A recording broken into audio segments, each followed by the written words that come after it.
Alors, je vais faire un petit tour de la pièce pour commencer à montrer la série.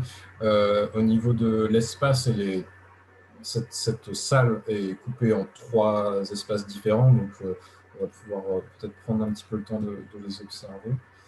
Hop, je me déplace. Je vais me placer voilà, au milieu et puis tourner un petit peu. Ça, on va peut-être faire par partie.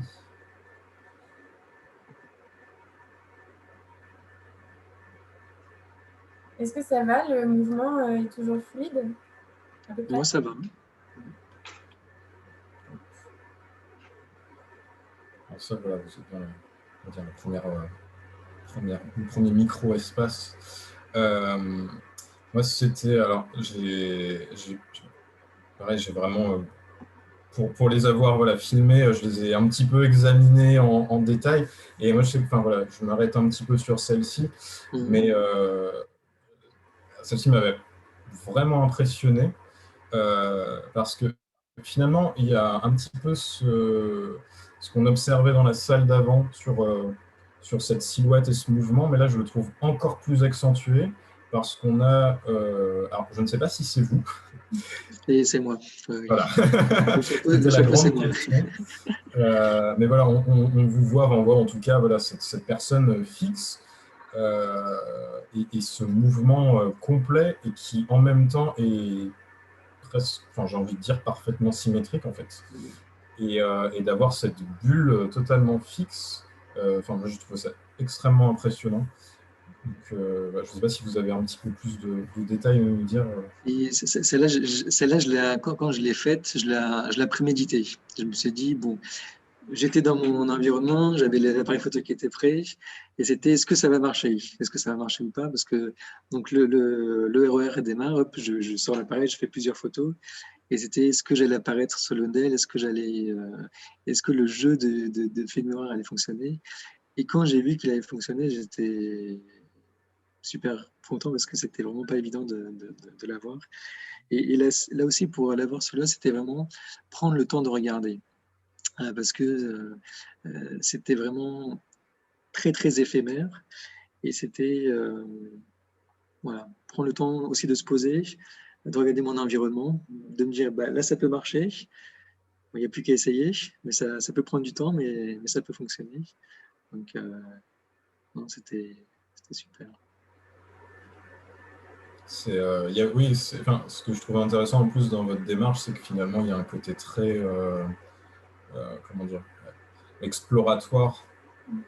C'est que finalement, voilà, comme vous dites, il y a certaines photos qui vont prendre beaucoup de temps, d'autres qui vont prendre beaucoup de tentatives, mais justement sur ces anecdotes de est-ce que ça fonctionnera, est-ce que ça fonctionne, il y a un côté très, très expérimental dans votre approche enfin, avec l'outil finalement que je trouve très intéressant.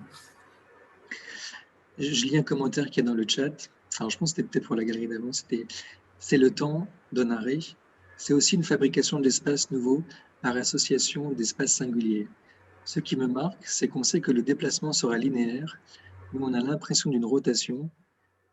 Et ensuite, message trop tard. Mais, et ouais, ouais. Ce que j'aime aussi beaucoup avec ces jeux qui vont, comme on a vu dans les vidéos que vous avez fait, c'est que ça va intriguer les gens. Et donc, c'est souvent la question de comment est-ce qu'on perçoit les images qu'on a autour de nous.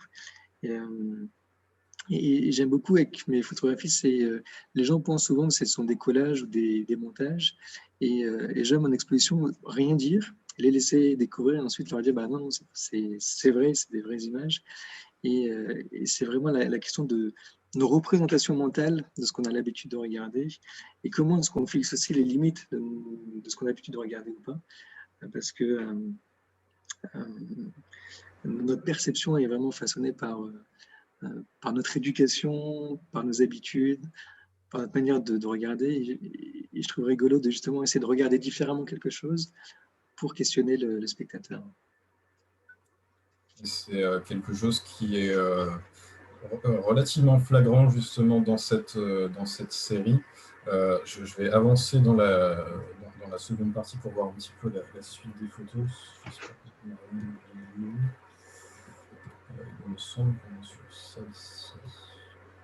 C'est celle de côté.